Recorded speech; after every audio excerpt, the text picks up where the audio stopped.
Hello everyone, आज है 22 जून और आज इस वीडियो में हम बात करने जा रहे हैं उज्जीवन स्मॉल फाइनेंस बैंक के बारे में। 48 रुपीज़ का शेयर है और देखा जाए तो यहाँ पर गिरावट वाला दौर चल रहा है। पिछले एक महीने में 9-9.5% डिक्लाइन ज़रूर देखा गया है और इवन इलेक्शन वाले दिन तो इतनी बड़ी गिरावट थी कि 45 रुपये तक के गया था। एक ही दिन में 10% का डिक्लाइन था। बाद में वापस से तेज़ी लौटती नजर आई, दोबारा 50 रुपये का लेवल छुआ, लेकिन पिछले 3 ट्रेडिंग सेशन से लगातार थोड़ा थोड़ा करके ये नीचे की तरफ जा रहा है। बात करेंगे वीडियो में इस बैंक के बारे में कि भैया फंडामेंटली ये कैसा है, भरोसा भी कर सकते हैं कि नहीं। देखिए, वीडियो को शुरू करो उससे पहले अगर आपने अभी तक चैनल को सब्सक्राइब नहीं किया है तो प्लीज़ अभी इसे सब्सक्राइब कर लीजिए, क्योंकि आगे भी बहुत सारे वीडियोस हैं जो आपको काफ़ी ज़्यादा हेल्प करेंगे। तो उज्जीवन स्मॉल फाइनेंस बैंक एक महीने में 9% का डिक्लाइन, लेकिन पिछले एक साल में देखोगे तो 27% की तेज़ी है। लेकिन ये जो तेज़ी है ना, वो एक झटके में आई ज़रूर थी, लेकिन अभी अगर आप देख रहे हो तो ऑलमोस्ट पिछले 11 महीनों से ये कंसोलिडेट ही कर रहा है। मतलब 10-11 महीनों से। 1 अगस्त को ये 50 रुपये का शेयर था, पिछले साल 1 अगस्त को ये 50 रुपये का शेयर था, गया 60 पे, वापस गिरा, वापस तेजी आई, तो 60 और 45 के रेंज में ये अटका हुआ है। जब भी 50 रुपये के नीचे जाता है, मतलब 45 रुपये की रेंज में जब भी आता है, 40-45 की रेंज में एक सपोर्ट बनता है, वापस तेज़ी दिखाता है, और वापस जब ये 50-55 की रेंज में जाता है, एक रेजिस्टेंस वहाँ पर इसको परेशान करता ज़रूर है, वापस गिरावट के दिखा रहा है। तो देखा जाए तो कंसोलिडेट ज़रूर कर रहा है। जबकि अगर आप सरकारी बैंक अगर आप देख रहे हो, जैसे कि बैंक ऑफ महाराष्ट्र अगर आप देखोगे तो एक साल में इसने 135% का रिटर्न बना कर दिया है और लगातार भागा है ये। इंडियन ओवरसीज बैंक का भी अगर आप एक साल का ग्राफ देखो तो लगातार तेज़ी वाला ग्राफ है। ये भी हालांकि कंसोलिडेट तो कर रहा है पिछले 4-5 महीनों से, लेकिन इसने भी काफ़ी अच्छी तेज़ी दिखाई है। तो सरकारी बैंक, जो छोटे सरकारी बैंक है, उसने बहुत बड़ी तेज़ी दिखाई, लेकिन जो उज्जीवन स्मॉल फाइनेंस बैंक ने उसने तेज़ी दिखाई ज़रूर, लेकिन अब ये अटक रहा है। अगर आप 5 साल का भी ग्राफ देखोगे तो एक बड़े डिक्लाइन से गुजरा जरूर था। 14 रुपये पर जाने के बाद जो रफ्तार पकड़ी है इसने, लगातार तेज़ी दिखाई थी इसने, और कंसोलिडेशन वाला फेज चल रहा है। और अभी भी ये कहना कि कंसोलिडेशन खत्म हो चुका है जल्दबाजी है, क्योंकि अगर आप ग्राफ देख रहे हो तो लगातार बड़ी तेज़ी आई थी, और अभी अगर आप ग्राफ देख रहे हो तो वो लगातार डिक्लाइन वाला फेज यहाँ पर शो तो कर रहा है। कहीं पर भी एक सपोर्ट नहीं बन रहा है। हालांकि 45 रुपये से 40 रुपये का रेंज डेफिनेटली एक सपोर्ट वाला रेंज है, इनिशियल सपोर्ट वाला रेंज है, और वहाँ पर मेरे हिसाब से एक सपोर्ट जो है वो बनना चाहिए आने वाले टाइम में। और जहाँ तक वॉल्यूम्स की बात करें, बड़ी क्वांटिटी में ट्रेडिंग तो हो रही है। 4 करोड़ से भी ज़्यादा के शेयर्स ट्रेड होते नजर आए थे कल। यहाँ पर ऑल टाइम हाई इसका 63 रुपीज़ का है। मार्केट कैप इसका तकरीबन 9,300 करोड़ के आसपास देखने को मिल रहा है। छोटी सी बैंक है, छोटा सा ये बैंक कह सकते हो आप इसको। और जहाँ तक according to Moneycontrol user देखे तो 100% लोग कह रहे खरीदारी करो, बेचने की बात कोई भी नहीं कर रहा है। मैं भी इस लेवल पर नहीं करूंगा, हाँ, लेकिन अगर ये 50 से 60 की रेंज में गया, डेफिनेटली वो एक रजिस्टर वाला लेवल है, वहाँ पर बिकवाली के मौके बनते हैं। लेकिन हालांकि लॉन्ग टर्म के लिहाज से मुझे खराब नहीं लगता है। ये जो बिकवाली वाली मैं बात कर रहा हूँ वो शॉर्ट टर्म के लिहाज से है। और जहाँ तक बात करेंगे डिविडेंड की, तो भाई साहब पे कर रहा है। पिछले साल अच्छा पे करा था इसने डिविडेंड, पहले 75 पैसा, फिर 50 पैसा, कुल मिलाकर 1 रुपये 25 पैसे का डिविडेंड पे करा था।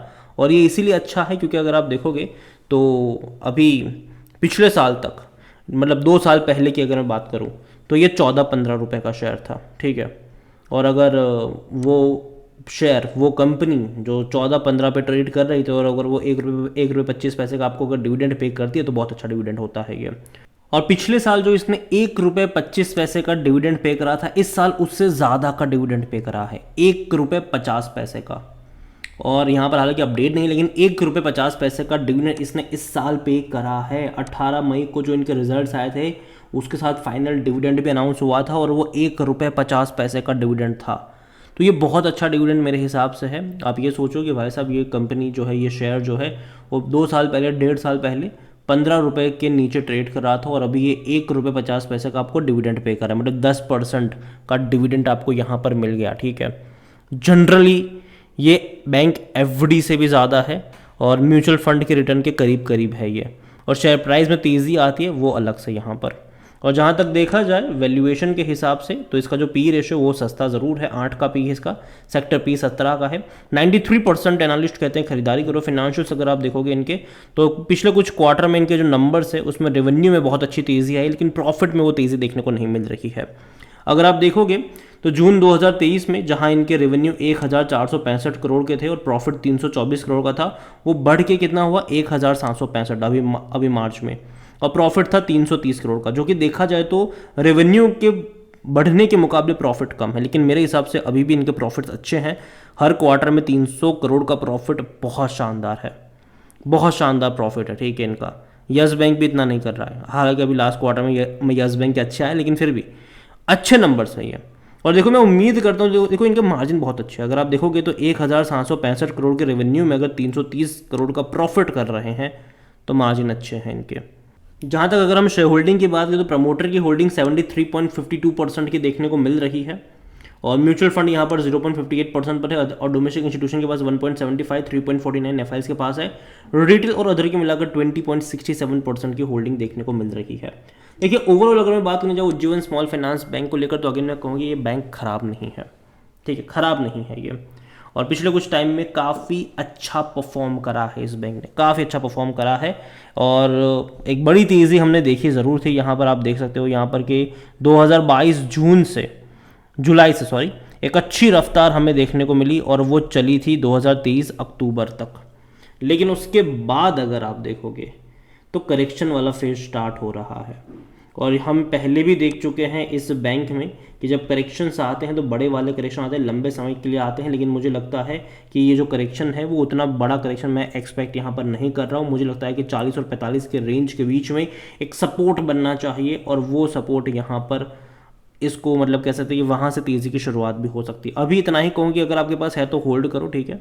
लेकिन फ्रेश बाइंग की जहाँ तक बात आती है, इनिशियल बाइंग के लिए मुझे 40 और 45 रुपये का जो रेंज है वो मुझे पसंद आता है, और अगर वहाँ पर जाता है तब खरीदारी के मौके यहाँ पर बन सकते हैं। छोटा बैंक ज़रूर है, और मैंने पहले भी कहा था कि ये कंसोलिडेट करेगा। रीज़न ये है कि मर्जर का बहुत बड़ा इवेंट है यहाँ पर। उज्जीवन स्मॉल फाइनेंस बैंक और उज्जीवन फाइनेंशियल सर्विस दोनों का मर्जर होने वाला है, और ये एक रिवर्स मर्जर है। उज्जीवन फाइनेंशियल जो सर्विस है वो बड़ी कंपनी है इसके मुकाबले, तो ये अगर आप देखोगे तो उसके साथ उसका इनके साथ मर्जर होने वाला है। तो रिवर्स मर्जर कह रहे हो आप यहाँ पर, तो वो होने वाला हो जब मर्जर की बात आती है तो शेयर कंसोलिडेट करता है, और यहाँ पर वही देखने को मिल भी रहा है। और मैंने पहले भी कहा था कि जब तक ये मर्जर कंप्लीट नहीं हो जाता तब तक मैं यहाँ पर वेट करना ज़्यादा पसंद करूँगा। मैं खरीदारी अभी यहाँ पर नहीं करूँगा, और मैं अभी भी अपने उसी स्टेटमेंट पर कायम हूँ।